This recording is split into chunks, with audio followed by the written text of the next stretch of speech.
Que saudade de você! Oi, gente! É o Canal da Saudade, Eli Correia Oficial, canal YouTube. Nós já passamos dos 500 mil inscritos, gente. Queremos chegar a 1 milhão.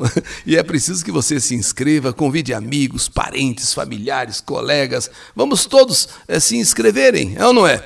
E ao se inscrever, dê aquele like, faça aquele joinha. Isso tudo fortalece o canal. E acione o sininho, porque o sininho tocou.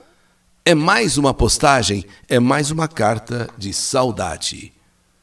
E no canal YouTube Eli Correia Oficial, um ciúme obsessivo, um ciúme destruidor.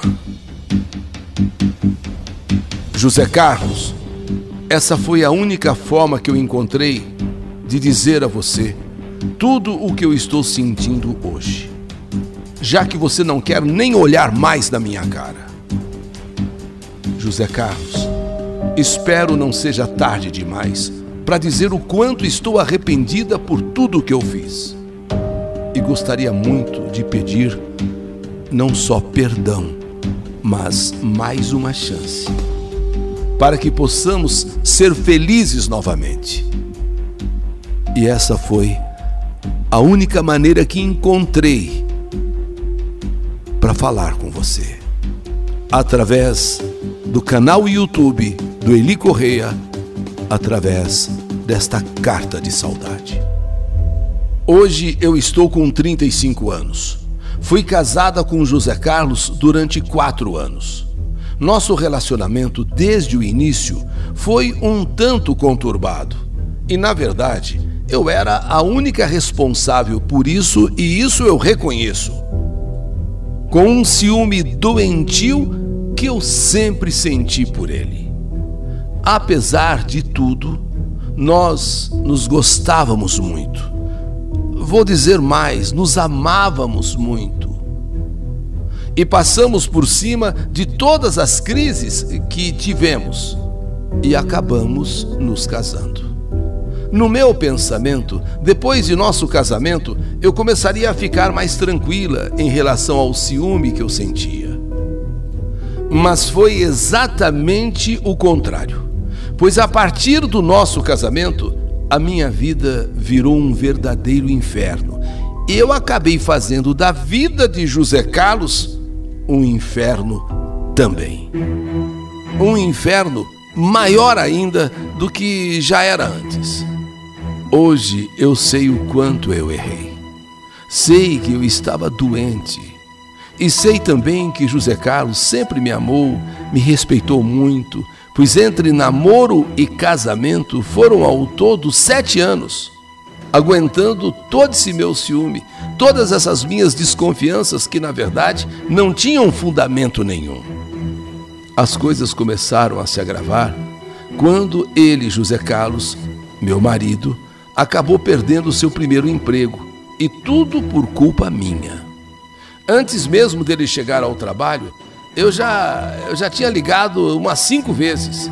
E depois que ele chegava, eu ligava mais umas 20 vezes. Imaginem, 20 vezes uma mulher ligando para a pessoa no serviço dela. E quando ele não podia atender, ou quando ele não atendia, eu já começava a fazer um escândalo no telefone. Xingava a recepcionista da empresa de tudo quanto era nome. E para mim, o fato dele não me atender ou não poder me atender significava, na minha cabeça, que ele deveria estar com graça com alguma colega, com alguma mulher lá da firma. Sei lá, até quem sabe de repente fazendo alguma coisa. Eu acabei indo algumas vezes até o trabalho dele. Cheguei até a agredir a recepcionista e depois desse fato, ele acabou sendo mandado embora, depois do que eu aprontei na empresa. Mesmo assim, José Carlos, com calma, tentou me convencer que eu deveria procurar um psicólogo e que, se fosse o caso, ele iria comigo, que com certeza eu estava doente. Mas eu, com a minha ignorância, quando ele falou sobre psicólogo, eu acabei brigando ainda mais com ele. sabe? E todas as vezes que ele falava que eu precisava de um tratamento, eu partia para a agressão, dizendo que eu não estava louca, não. Você está pensando que eu estou louca? Você está me chamando de louca? Tenho certeza que existe outra mulher na sua vida. Eu tenho certeza que tem um rabo de saia aí atrás de você e você atrás desse rabo de saia. As fantasias que eu criava, as fantasias que eu vivia eram absurdas. Eu achava até que meu marido queria que eu fosse a um psicólogo com a intenção de me internar. E assim eu internada, ele se livrar de mim. Depois de 9 meses desempregado, José Carlos arrumou trabalho em uma outra firma. E para a sorte dele, esse novo trabalho era bem melhor do que aquele que eu o havia feito perder. E com um salário melhor também. Alguns dias antes de começar a trabalhar, ele teve uma conversa longa e séria comigo. Me explicou que eu não poderia mais fazer aquilo que eu havia feito, pois não queria perder esse emprego de jeito nenhum. Bastava eu ver, ele ficou 9 meses desempregado. E ele foi muito paciente. Me explicou que sempre me amou muito e que jamais passou pela cabeça dele ter outra mulher, se envolver com outra pessoa, que tudo isso era fantasia da minha cabeça. Me lembro desse dia como se fosse hoje. E eu acabei entendendo tudo o que ele me falou e prometi para mim mesma não agir mais daquele jeito. E dei uma trégua para ele. Eu dei uma trégua para José Carlos. Mas foi uma trégua de apenas 4 meses, pois comecei novamente a fantasiar traições. Uma coisa incontrolável, sabe, uma coisa que você não consegue controlar? Eu ficava em casa imaginando que meu marido poderia estar abraçando outra mulher, beijando outra mulher. E a minha loucura era tão grande que eu fechava os olhos e parecia enxergar bem ali na minha frente meu marido transando com outra. Parece que eu via, parece que eu enxergava. Era como se tudo fosse real, como se tudo estivesse ali na minha frente.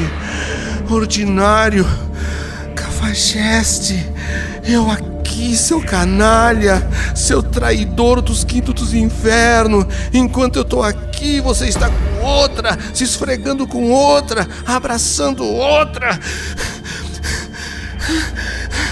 Cafajeste, sem vergonha! Novamente, comecei a infernizar José Carlos no seu trabalho. E começamos a brigar, e agora uma briga muito mais séria. Quando então José Carlos completou 6 meses no seu novo emprego, ele acabou sendo dispensado, e por minha culpa, mais uma vez. Só que dessa vez ele ficou furioso e me disse que se eu não procurasse ajuda de um psicólogo, de um psiquiatra, para acabar de vez com a minha doença, que ele iria embora. Porque por mais que me amasse, ele já aguentou demais. Aliás, tinha aguentado demais mesmo. E ele não poderia viver daquele jeito, ele me falou. Não dá para eu viver assim. Uma hora dessas, ou você vai me matar, ou eu vou te matar. E saiu à procura de trabalho, mais uma vez. E foi em um escritório, quando ele estava conversando com a recepcionista para entregar o seu currículo, que eu apareci repentinamente, totalmente descontrolada, e fui para cima daquela pobre recepcionista. E se não fosse José Carlos e mais algumas pessoas que estavam ali, eu simplesmente talvez tivesse matado aquela moça, que não havia feito absolutamente nada. Ela apenas estava conversando com José Carlos. José Carlos estava conversando com ela para entregar o currículo. E eu surjo de repente, possessa, quase como que se eu tivesse com um demônio no corpo, e parti para cima da moça, que não entendeu nada. Essa foi a gota d'água. a gota d'água. José Carlos, nesse mesmo dia, sem mais uma palavra, sem mais uma conversa, arrumou todas as suas coisas e foi embora de casa. Dane-se! Dane-se! Eu esbravejava, eu gritava, eu dizia que ia me matar. Se mate! Faça o que você quiser da sua vida, mas me dê paz! Me dê paz! Paz! E eu realmente tentei o suicídio 2 vezes. E por milagre, só mesmo por milagre, eu não morri. Fui internada, fiquei as 2 vezes entre a vida e a morte. E foi na 2ª vez que eu percebi que realmente eu precisava de um tratamento. Eu precisava me internar. Eu precisava de uma clínica psiquiátrica. José Carlos só tinha notícias minhas através da minha família, pois ele não queria nem mais me ver e nem ter nenhum contato comigo. Mas mesmo assim, ele se preocupava. E foi ele próprio que ajudou minha família a pagar o meu tratamento psiquiátrico. Foi um tratamento longo. Durante esse período, eu tomei muitos antidepressivos. Acabei participando de reuniões com outras mulheres, que aí eu descobri, eu não era a única. Existem no mundo outras mulheres que são tomadas por um ciúme louco, por um ciúme obsessivo, assim como eu. Então, fomos colocadas também para ter reuniões. Tive muita ajuda de minha família e até mesmo de José Carlos. Hoje eu posso dizer que estou curada. E só hoje eu consigo ter noção do estrago que eu causei na vida de uma pessoa que tanto eu amava e que ainda amo. Eu sei que é muito difícil isso acontecer, mas eu queria muito ter uma chance, mais uma chance, uma oportunidade, só mais uma oportunidade. Queria muito poder consertar tudo o que eu estraguei e queria muito ser feliz ao lado do homem que eu sempre amei e sempre vou amar, José Carlos. E se não for possível, eu gostaria ao menos de pedir, olhando nos seus olhos, José Carlos, que você me perdoe por eu ter destruído a sua felicidade. E mais do que isso, a minha própria felicidade. Por esse ciúme obsessivo. Esse ciúme tão louco que deixa de ser ciúme e passa a ser uma doença. Infelizmente, pude constatar na clínica onde eu estive internada que existem muito mais mulheres e também homens vítimas dessa doença. A doença do ciúme obsessivo. O ciúme doentio. E vítimas de fantasias e delírios que as levam à destruição. Esta é a minha história. História que a vida escreveu. Que saudade de você! Um ciúme obsessivo.